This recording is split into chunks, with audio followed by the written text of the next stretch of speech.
Princess Hana stepped through the massive doors of the Galactic Council Station, her royal guard following close behind. The station orbited a neutral world, far from any single empire's control. Today, representatives from hundreds of worlds had gathered here. The reason was simple and terrifying. The Void Swarm was coming, and no one knew how to stop it. The halls buzzed with tension. Hana had never seen so many different species in one place.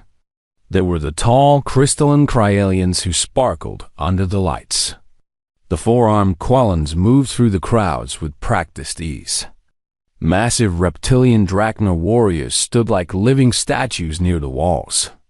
Dozens of other species filled every corner, speaking in languages that created a wall of sound. But something was different today. As Hana walked, she noticed conversation stopping. Aliens turned to each other, their voices dropping to whispers. She caught fragments in the common trade language. "Is it true?" someone hissed. "They say he survived," another voice responded. "Impossible," a third voice said, but it sounded hopeful rather than dismissive. Hana's advisor, Rix, walked beside her. He was a Quallen, his forearms carrying datapads and communication devices. His amber eyes darted around nervously. "Princess, the Council is extremely worried. The swarm has taken 12 star systems in 6 months. Billions are dead." "I know the numbers, Rix," Hana said quietly. She had studied the reports until her eyes burned. The Void Swarm was unlike any enemy the galaxy had faced. They consumed everything organic, converting it into more of themselves. They couldn't be reasoned with or stopped by conventional weapons. Every fleet sent against them had been destroyed or absorbed. As they moved deeper into the station, Hana heard it again. The whispers grew louder, more frequent. And one word kept repeating, spoken in a dozen different alien tongues. Teeman. She grabbed Rix's upper arm. "What is Teeman?" "I keep hearing that word." Rix's face shifted through several colors, a sign of discomfort in his species.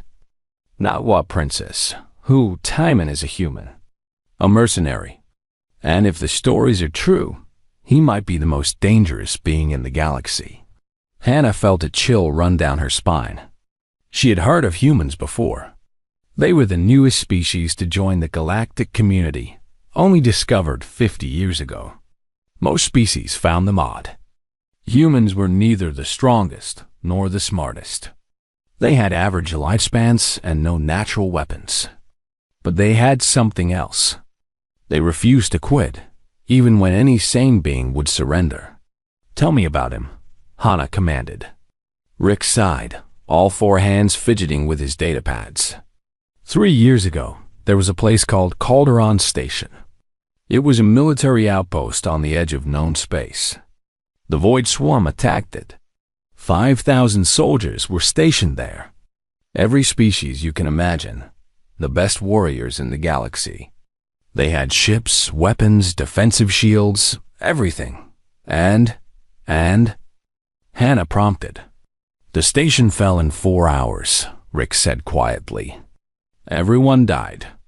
Every single soldier. The swarm tore through them like they were nothing. The station's reactor was going to explode, which would have destroyed 3 nearby colonies. Billions more dead." Hana waited, sensing there was more to the story. Except one human survived, Teeman. He was just a regular soldier, nothing special about him. But when everyone else was dead, he didn't run. He stayed at the reactor core, alone, for 6 days, Princess. 6 days he held that position, fighting off the swarm, keeping the reactor stable. "That's impossible," Hana breathed. "That's what everyone said." When the rescue fleet finally arrived, they found him. Still standing. The reactor was stable. Around him were thousands of dead swarm creatures. His weapon was empty. He was bleeding from over 100 wounds. But he was alive. He looked at the rescue team and said, "Took you long enough," then collapsed. Hana stared at her advisor. Stories like this were told to children, myths to inspire courage. They weren't real. You believe this? I've seen the footage, Princess. The council has it in their secure files. It's real. They entered the main council chamber. It was a massive circular room with seats rising in tiers all around. At the center was a platform where speakers addressed the assembly. Already, the chamber was full. Hannah took her seat in the Valtorian section, her mind still spinning with the story. The session began badly and got worse. Speaker after speaker presented plans that wouldn't work. Send bigger fleets. Build better weapons. Evacuate entire sectors. Nothing addressed the real problem. The swarm was faster, stronger, and more numerous than anything they could field. Then Chancellor Vex stood. He was an Orathian, a species known for cold logic and ruthless efficiency. His voice cut through the desperate chatter. We have failed with conventional methods. We need an unconventional solution. We need someone who has faced the swarm and survived. We need someone who understands them. We need Taman. The chamber erupted. Some species cheered. Others protested. Humans were too young, too unpredictable. How could one individual matter against a force that had destroyed entire fleets? Because, Vex said coldly, fleets can be overwhelmed. Armies can be outmaneuvered. But one individual in the right place, with the right knowledge, can change everything. Taman proved that at Calderon. Find him. Bring him here. Let him tell us how he survived. Hannah found herself standing. I volunteered to lead the search. Every eye in the chamber turned to her. Rix made a strangled sound of protest beside her. But Hannah ignored him. She needed to know. Was the legend real? Could one person truly stand against the impossible? Chancellor Vex studied her for a long moment, then nodded. The council accepts. Princess Hannah of Velter will locate Taman and bring him to us. She will have access to all intelligence networks and resources needed. As the session ended and aliens filed out, Hannah heard the whispers again. They followed her through the halls like ghosts. Taman. The name was spoken with fear and hope in equal measure. It was the way her people spoke of ancient heroes, of legends carved into their history books. Rix caught up to her, all four arms waving in agitation. Princess, this is madness. We don't even know where he is. And if we find him, what makes you think he'll help? Hannah stopped and looked at her advisor. Because if the stories are true, he's someone who stays when everyone else runs. He's someone who fights impossible battles. And right now, that's exactly what we need. She looked out through the massive windows at the stars beyond. Somewhere out there, a human mercenary moved through the darkness. A man who had looked at certain death and refused to blink. A legend who might be their only hope. Find everything we can about Taman's last known location, Hannah ordered. Contact any human who might know him. I want to leave within 12 hours. As she walked away, she heard it one more time. An alien delegate speaking to another, voice full of wonder. The princess is going to find him. She's going to find Taman. And somewhere, deep in her chest, Hannah felt something she hadn't felt in months. Not quite hope, but close. The feeling that maybe, just maybe, the galaxy had a chance. The ship cut through space at maximum speed, leaving the council station far behind. Hannah stood on the bridge, studying star charts that showed nothing useful. Taman was a ghost, appearing and disappearing across the outer rim with no clear pattern. Her crew was small but capable. Rix remained as her advisor, though he complained constantly about the danger. The pilot was a human woman named Bora, military-trained, with sharp eyes and steady hands. She had volunteered the moment she heard about the mission, and Hannah soon learned why. I served with him, Bora said during their first hyperspace jump. She sat in the pilot's chair, hands moving across controls with practiced ease.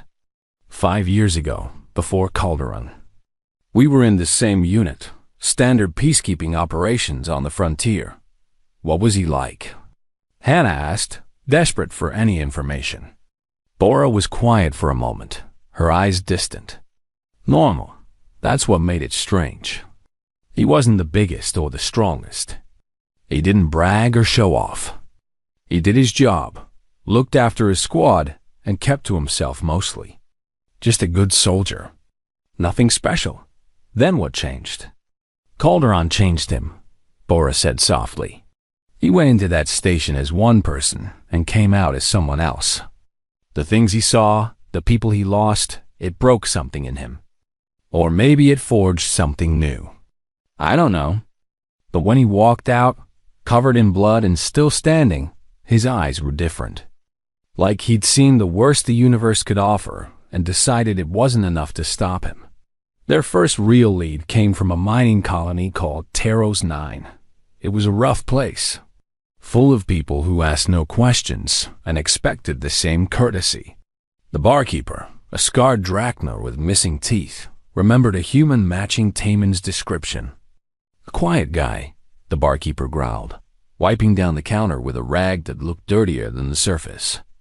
Stayed 3 days. Kept to the corner. Didn't talk to anyone. Paid in old military scrip. Hannah leaned forward. Did he say where he was going? Nah, but he asked questions. Wanted to know about swarm movements near the frontier. Seemed real interested in attack patterns, which colonies got hit, which ones didn't. The barkeeper's eyes narrowed. Lady, if you're chasing him for bounty, forget it.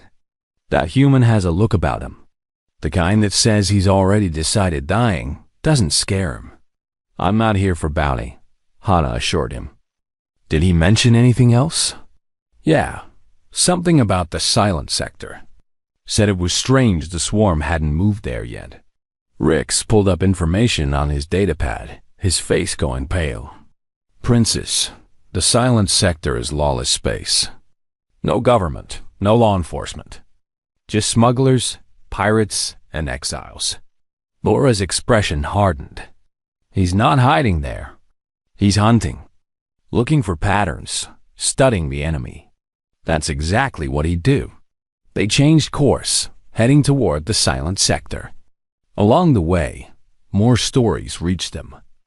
On Helia Station, Taman had apparently stopped a pirate raid single-handedly.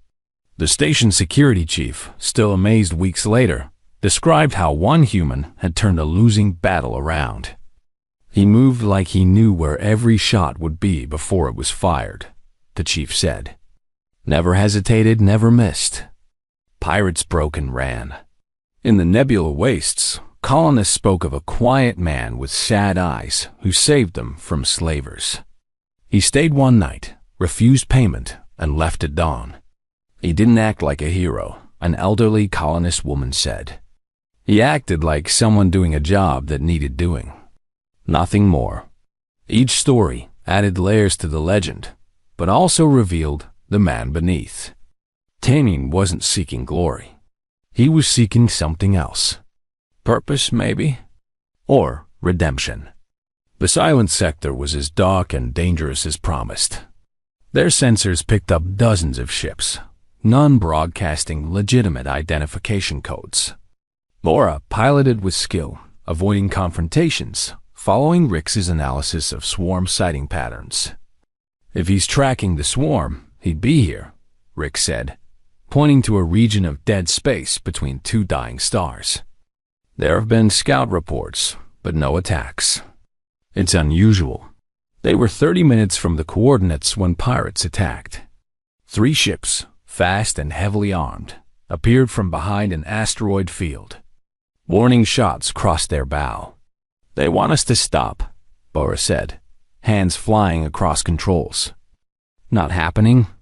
The fight was brutal. Their ship wasn't designed for combat. Shields dropped to 40%, then 20%. Hull breaches formed in the cargo bay. Hannah gripped her seat, watching death approach on the viewscreen. Then the pirate ship stopped firing. Their communications crackled with panicked voices. "Abort! He's here! Pull back now!" The three ships broke off, fleeing at full speed like something from hell itself was chasing them. "What just happened?" Rix asked, his forearms shaking. Their sensors showed a new contact. A small fighter, battered and patched together from a dozen different ship designs. It bristled with weapons that shouldn't work together, but somehow did. It hung in space between them and where the pirates had been, weapons still glowing from recent firing. A voice came through on an open channel. Calm, tired, and human. "Princess Hanna of Velter. You've been looking for me." Hanna's breath caught. "Timin? You're either very brave or very foolish coming out here. Maybe both." There was a long pause. "I'm sending coordinates. If you actually want to talk, meet me there. Come alone or don't come at all." The channel closed. Bora looked at Hanna, concerned. "It could be a trap." "No," Hanna said, certainty filling her. "If he wanted us dead, he would have let the pirates finish us. He saved us." The coordinates led to an abandoned orbital platform, spinning slowly in the void. It was old, predating modern ship designs by centuries. Hanna took a small shuttle, ignoring Rix's protests and Bora's insistence that she should go instead. The platform's interior was dark, lit only by failing emergency lights. Frost covered the walls. Hanna's breath misted in the cold air. She followed the corridors to what must have been an observation deck, a massive viewport showing a distant nebula painting space in purple and blue. He stood there, silhouetted against the stars. Average height for a human, lean build, wearing mismatched armor that had been repaired so many times it was hard to tell its original design. Dark hair, and when he turned to face her, dark eyes that held more weight than any eye should. "You came alone," he said. His voice matched the transmission, quiet and measured. "Good. That shows you're serious." Hanna studied him, this legend made flesh. He wasn't what she expected. No aura of power, no dramatic presence. Just a tired man with scars on his visible skin and a weapon within easy reach. "The Council sent me to recruit you," Hanna said. "The swarm is advancing. Millions will die. We need heroes." Tamon listened without interrupting, his expression unreadable. When she finished, he asked one question. "Do you know what the Void Swarm really is?" "A hive mind, parasitic. They consume all organic matter." "That's what everyone thinks." Tamon turned back to the viewport. "They're wrong. The swarm isn't just parasites. They're weapons. Someone made them." Hanna felt her blood run cold. "That's impossible. At Calderon, in the final moments, I accessed a swarm neural cluster. Don't ask me how. I barely remember it myself. But I saw things. Fragments of memory, not mine. A creator race, long extinct, who built the swarm as a galaxy-wide weapon. But the swarm evolved beyond their control. If you knew this, why didn't you tell the Council?" Timon's laugh was bitter. "I tried. They called me traumatized, mentally unstable. Said I was seeing patterns that weren't there. So I decided to find proof myself." He pulled out a data chip and held it up. "I've been tracking the swarm for 3 years. They have patterns, Princess. The attacks you're seeing are scouts. Probes testing defenses. The real swarm hasn't arrived yet. When it does, it'll be billions strong. Your fleets won't last a week." Hanna stared at him, horror and fascination warring inside her. "What do you want?" "A strike team. Small, fast, expendable. We're going to the swarm's source, the true hive, and we're destroying it from the inside. That's suicide." Timon's smile held no humor. "I've died before, Princess. I just didn't stay dead." Hanna stood in that frozen observation deck, facing a man who spoke of suicide missions like they were simple errands. Every instinct screamed at her to refuse, to return to the council and find another way. But looking into Timon's eyes, she saw something that changed her mind. Not madness, but absolute certainty. He had already made his choice, and nothing would change it. "What do you need?" she asked. Over the next week, they assembled a team. Bora volunteered immediately, as Hana knew she would. "Where he goes, I go," the pilot said simply. "I owe him that much." Rick surprised everyone by refusing to stay behind. His forearms trembled as he spoke, but his voice was firm. "You are my princess. My duty is to stand beside you, even if it means standing in hell itself." They recruited others from the fringe, people with nothing to lose or everything to prove. Minsiok was a human ex-officer, discharged dishonorably for reasons he wouldn't discuss. He had expertise in alien biology that made him valuable. GA was a Voltorian royal guard who had saved Hana's life once and now insisted on doing it again. Dayoung was a human demolitions expert with a wild laugh and wilder reputation. The team gathered on Timon's battered fighter, which turned out to be just one part of a hidden base inside an asteroid. The base was small, cramped, filled with equipment scavenged from a dozen different sources. Everything worked, but nothing matched. Timon spread a holographic display across a makeshift table. The swarm's territory glowed red, spreading like a disease across the map. "This is what the council sees. Random attacks, no pattern." His fingers moved and new data overlaid the map. "This is what I've learned. Every attack is calculated. They're not just feeding. They're preparing." "For what?" Ji asked. She was tall for a Veltorian, with ceremonial scars marking her as elite guard. "For the real invasion. Everything so far has been reconnaissance. They're learning how we fight, how we defend, where we're weak." Tammin zoomed the map to a dark region of space. "This is Oblivion's Reach, a dead system 12 jumps from the nearest inhabited world. 5 years ago, the swarm consumed it completely. I believe their central hive is there, the nexus that controls all the others." Minsiok leaned forward, his analytical mind clearly working. "If we destroy the nexus, the entire network collapses?" "That's the theory. At Calderon, when I accessed their neural cluster, I felt the connection. Every swarm organism is linked to the central consciousness. Cut the head, kill the body. How do we get inside?" Bora asked. Tammin pulled out a container. Inside was something that looked like organic matter, preserved in clear fluid. It pulsed with faint light. "Swarm biosignature. I cut this from one of their scouts. It'll make our ship red as swarm to their sensors. We can slip past the outer defenses. And once we're inside..." Doyen's grin was manic.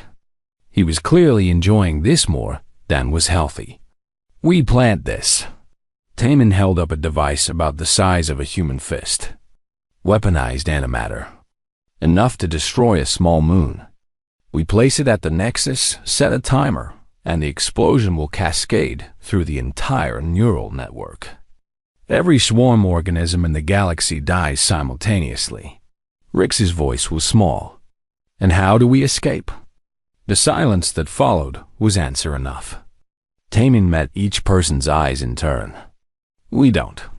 The device needs to be activated manually from inside. No remote detonation. The swarm would detect and disable it otherwise. This is a one-way trip." No one left. Hana had expected at least some of them to reconsider, but they all stayed.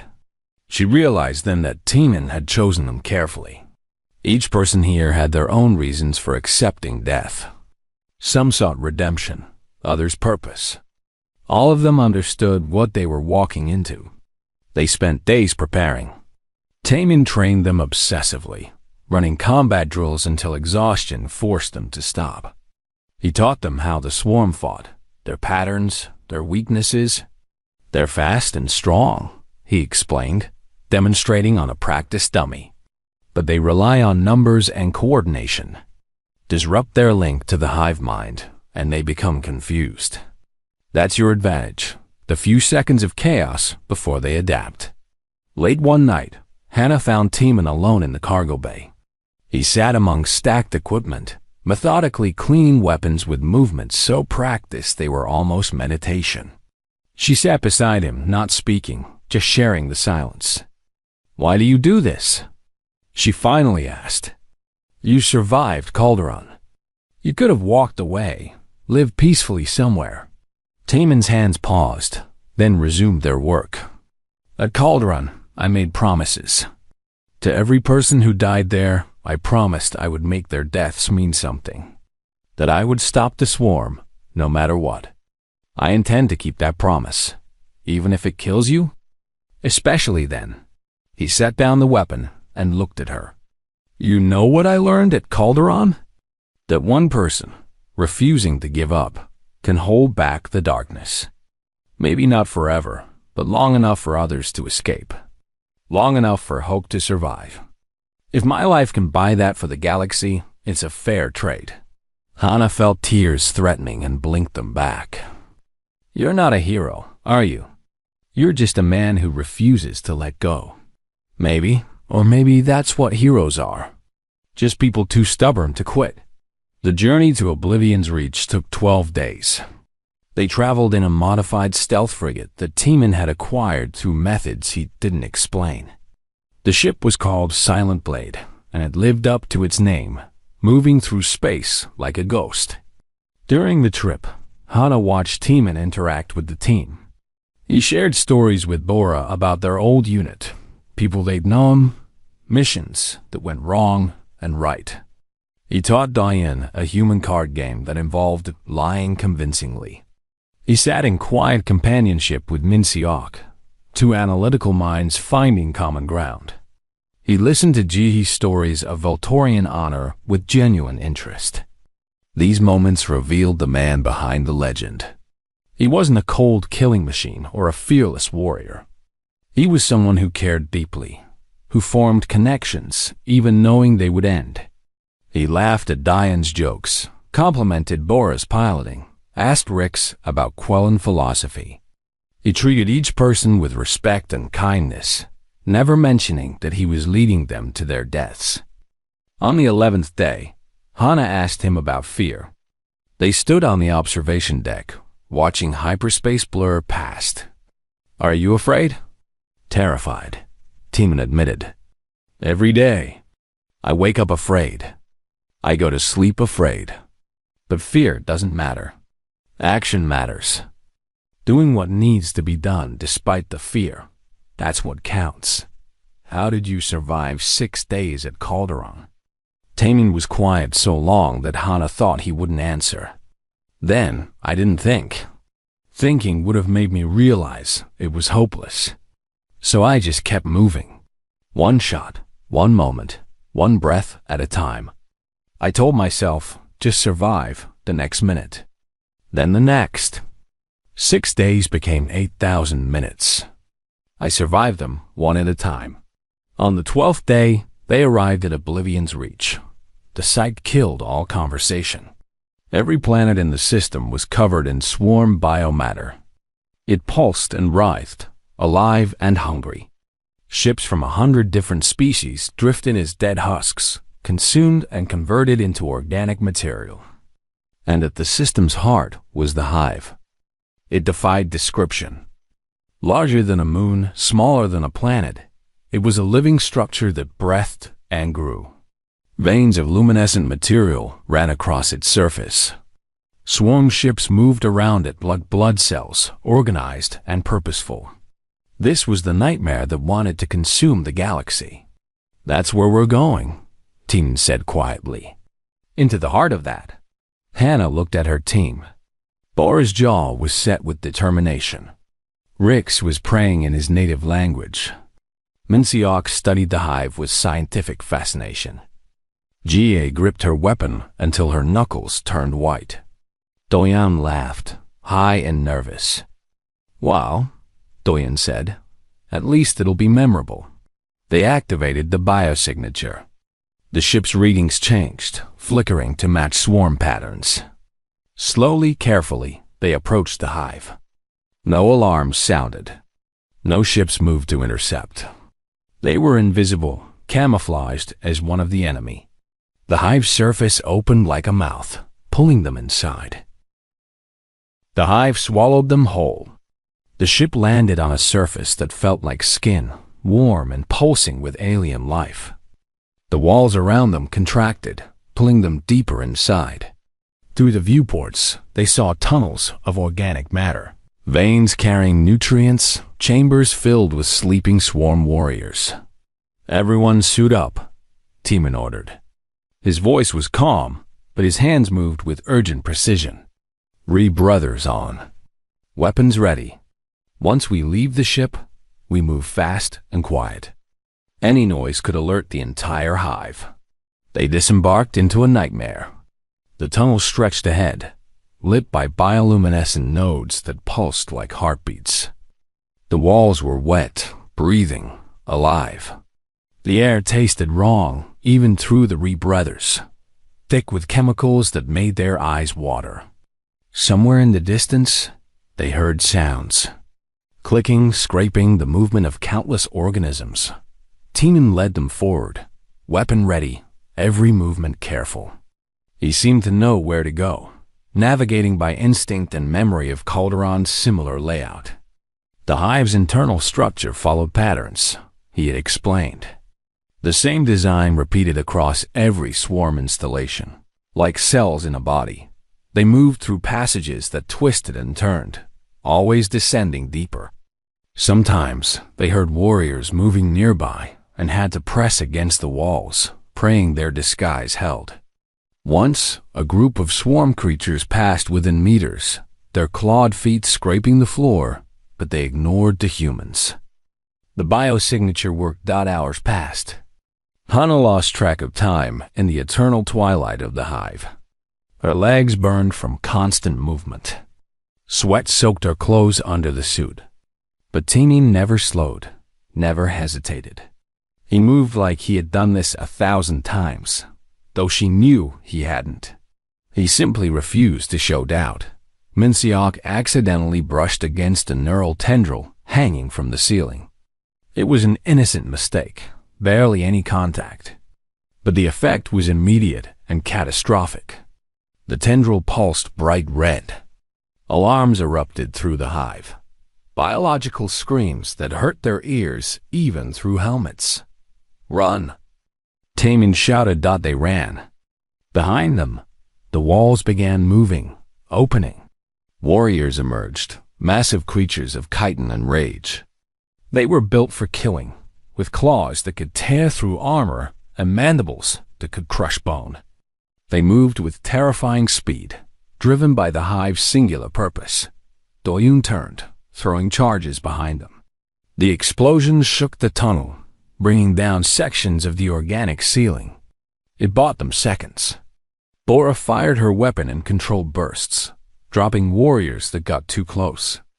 Gia moved with practiced efficiency, her blade finding weak points in alien armor. But there were too many. For every warrior they killed, 3 more appeared. The hive was waking up, mobilizing its defenses. They were insects trying to fight the immune system of a living god. "Keep moving." Teeman led them through twisting passages, sometimes blasting through walls when the path ahead was blocked. His weapon never seemed to run empty. Every shot found its target. But even he couldn't hold back the tide forever. They reached a massive chamber, cathedral-like in its terrible beauty. The walls curved upward, meeting in a dome far above. And at the chamber's center, pulsing with evil light, was the Nexus. It looked like a brain made of coral and crystal, easily 20 meters across. Neural tendrils connected it to every surface, carrying information at the speed of thought. "There," Teeman pointed. "Plant the device at the base." They ran across the chamber floor as warriors poured in from every entrance. Minsiok reached the Nexus first, pulling out the antimatter device. His hands shook as he activated it. 12 minutes appeared on the display, counting down. "Now we run," Ting said. But the hive had other plans. The exits began sealing, organic doors going closed. Warriors flooded in by the hundreds, forming a living wall between them and escape. Rix fired his weapon until it overheated, then used another. Beside Hannah, Ga fought like a demon, her blade red with alien blood. A warrior caught Rix with its claw, dragging him away from the group. He screamed, all four arms reaching out. Bora tried to go after him, but Temin pulled her back. "He's gone. Keep moving." They fought back to back, a shrinking circle of desperate defenders. Ammunition ran low. Jia took a wound to her side, but kept fighting. Doyan was laughing, manic and wild, throwing his last explosives into the massive bodies. 10 minutes on the device. Then Minseok looked at Temin, understanding in his eyes. "We're not getting out, are we?" "No," Temin admitted. "But we can still complete the mission." Minseok nodded once. Then he ran at the nearest group of warriors, his remaining explosives clutched in his hands. The detonation cleared a path, but cost them Minseok. His sacrifice bought them precious seconds. "There's one way," Temin shouted over the chaos. He pointed at the Nexus, at the neural tendrils connecting it to the hive. The Nexus controls every swarm ship in orbit. If I interface with it, I can command one to open an exit, blast through the hull. Laura's face went white. Temin, no. That link goes both ways. The hive's consciousness will flood into your mind. It'll burn you out. I know. Temin was already moving toward the Nexus, fighting through warriors with brutal efficiency. Get everyone to the ship. When you see the path open, you run and don't look back. I won't leave you. Bora screamed. You will. Temin turned, and for a moment his mask cracked. Pain showed through, and fear, and love for these people he was about to lose. Please, Bora. Someone has to survive to tell them what we did here. Let it be you. He reached the Nexus.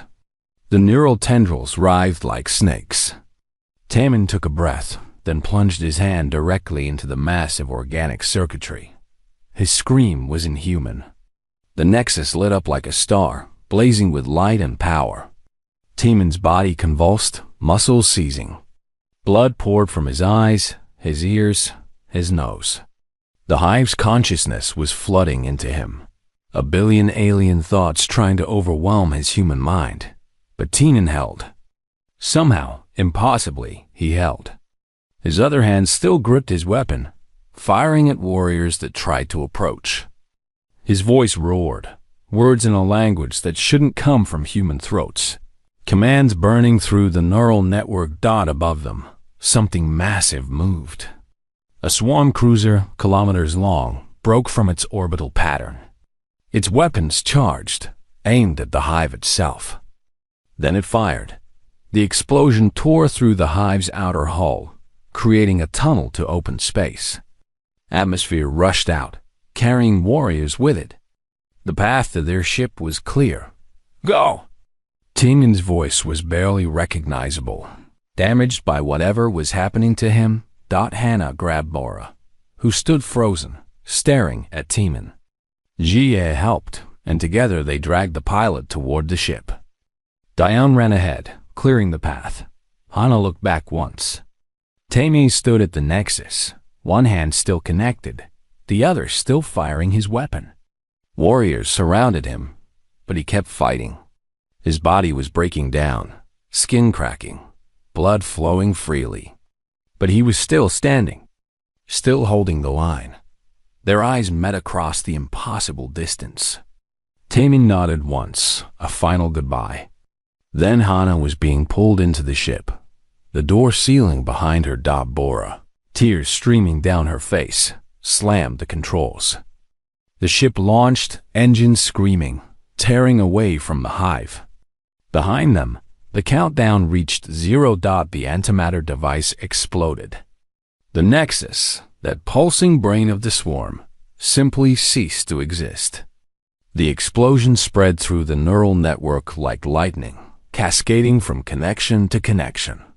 The hive began dying, organism by organism, as the central consciousness that controlled them all was destroyed. The shockwave hit their ship, nearly tearing it apart. Alarms screamed. Hull breaches formed. But Bora held them steady, piloting through the chaos with skill born of desperation. They cleared the system's edge, just as the hive began collapsing in on itself. The last thing Hana saw through the viewport was the massive structure breaking apart.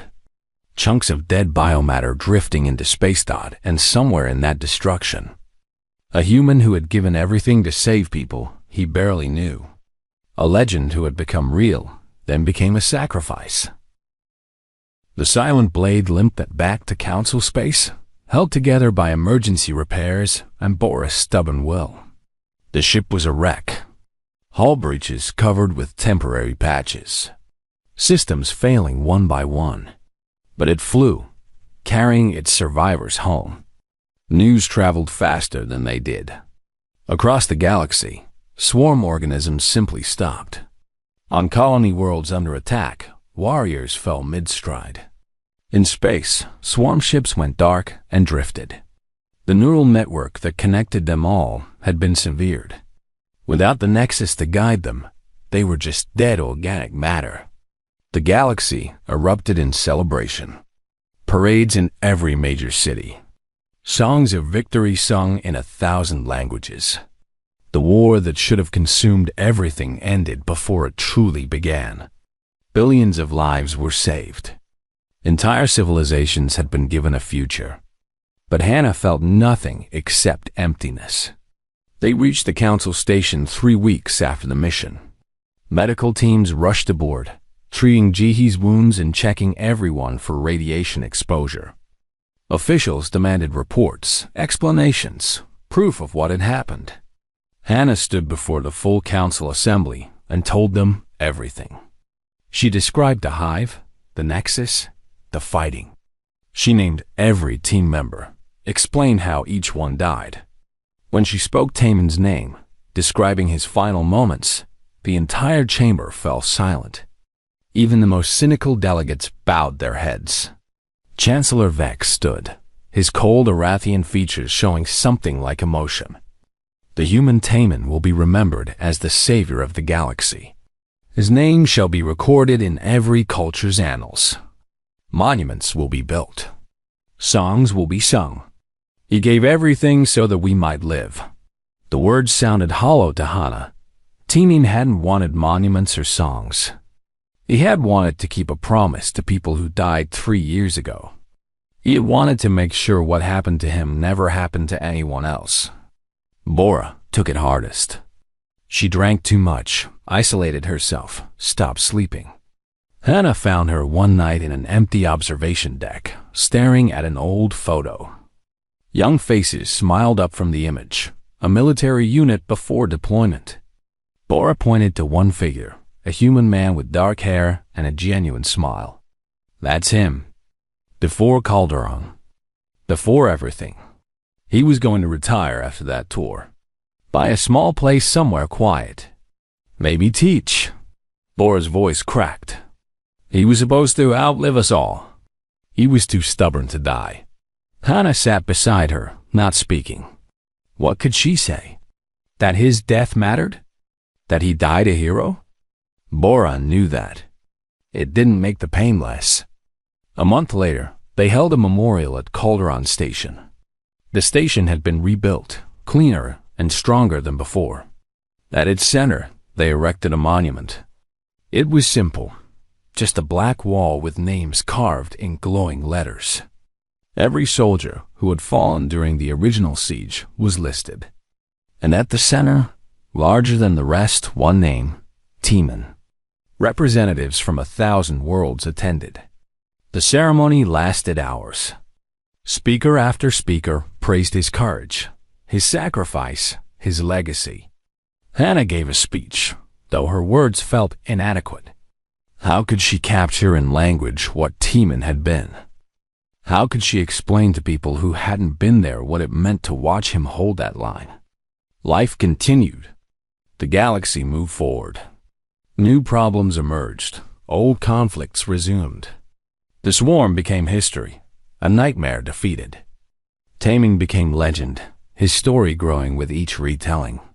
Soon people were arguing about details, debating what he had really said or done. The man was disappearing beneath the myth. 3 months after the mission, Hana received a message. Priority transmission, origin traced to the outer rim. No signature, no identification code. Just a video file. Her hand shook as she opened it alone in her quarters.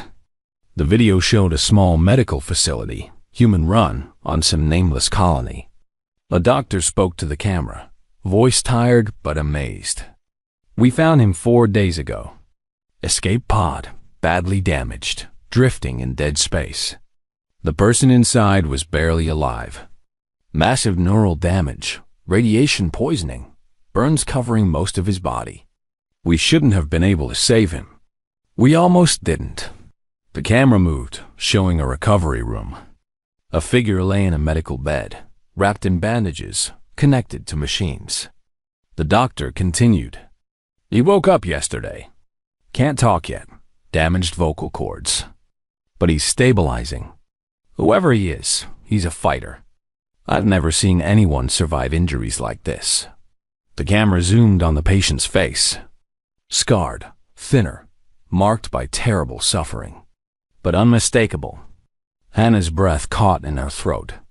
Timon, alive. She was on a ship within the hour. Bora insisted on piloting. They made the journey in 6 days, pushing the engines until they screamed. The medical facility was small, on the edge of nowhere, staffed by volunteers who asked no questions. The doctor met them at the entrance, a middle-aged human woman with kind eyes. "He's awake. Still weak, but improving daily. Fair warning, he's different from when we found him. The neural damage, what he went through, it changed him." Hannah entered the recovery room. Taming sat in a chair by the window, staring out at the colony's modest skyline. He looked older, worn down by pain and trauma. When he heard them enter, he turned. His eyes held recognition and something like amusement. "Princess." His voice was rough, damaged, but it was him. "I told you I don't stay dead." Laura made a sound between a laugh and a sob. She crossed the room in 3 steps, pulling him into a careful hug. "You absolute idiot. You complete fool. We thought you were gone. I was." Timon's arms came up, returning the embrace weakly. "For a while, I think I actually was. But I had unfinished business. Over the next hours," he explained. In the final moments before detonation, he had severed the neural connection and used the swarm's own biomatter to shield himself. He had ejected in an improvised escape pod made from a dead warrior's carapace, betting everything that it would reach somewhere inhabited. The radiation and neural damage almost killed him, but human stubbornness, or maybe just pure luck, kept him alive. "Why?" Hana asked. "You completed the mission. You kept your promise. You could have let go." Tammin looked at her, and for the first time since she met him, smiled without pain behind it. "Because I realized something while I was dying. I made a promise to the dead, yes. But the living deserve promises too. And I wasn't ready to break mine to them." Word spread quietly at first. Whispers through military channels, rumors among mercenary groups. Then wider. "Did you hear? He's alive. Tammin survived." It became a phrase of hope, repeated on colony worlds and space stations. If he could survive the impossible twice, maybe anything was possible. Offers came immediately. The council wanted to give him rank, position, authority. Hannah offered him a place in her royal guard, with resources and respect. He refused everything except one thing, a place on her crew. Not as a subordinate, he clarified. As an equal. Someone to stand with when the next fight comes. Because there's always a next fight. 6 months later, the Silent Blade patrolled the frontier. The crew had grown, new faces joining the survivors. They responded to a distress call from a mining colony under attack by raiders. Standard piracy, nothing unusual. The ship dropped from hyperspace. Hana stood on the bridge beside Timon, both in armor, weapons ready. Ready? She asked. Always, he replied. They deployed to the colony surface. The raiders were numerous and confident, attacking a settlement that couldn't defend itself. Civilians huddled in buildings, praying for salvation. Then the strike team landed. The raiders saw them, weapons ready to fight. One raider, more observant than the others, saw the human leading the team. The raiders' species had no concept of human expressions, but they understood fear. They had heard the stories. The raider whispered a name. It spread through their ranks like a curse. Timon. Some raiders broke immediately, fleeing to their ships. Others tried to fight, driven by pride or stupidity. The battle was short and brutal. Timon moved through it like a force of nature, not seeking violence but accepting it as necessary. When the last raider fell or fled, silence returned to the colony. Civilians emerged from hiding. A small Valtorian girl, no more than 7, approached Timon. She looked up at him with wide eyes full of wonder and fear. Are you really him? The one from the stories? Timon knelt to her level, his scarred face softening. Just a person who tries to help when they can. My dad says you're a hero, the girl insisted. Timon glanced at Hana, who watched with a knowing smile. I'm just someone who doesn't give up. The Silent Blade lifted off an hour later, leaving the colony safe and grateful. Hana and Timon stood in the observation deck, watching the planet shrink behind them. Stars stretched endlessly ahead, full of possibility and danger. They'll keep telling stories about you, Hana said. Bigger every time. In 100 years, you'll be a myth. Timon shrugged. Let them. If it gives people hope, let them believe whatever they need to.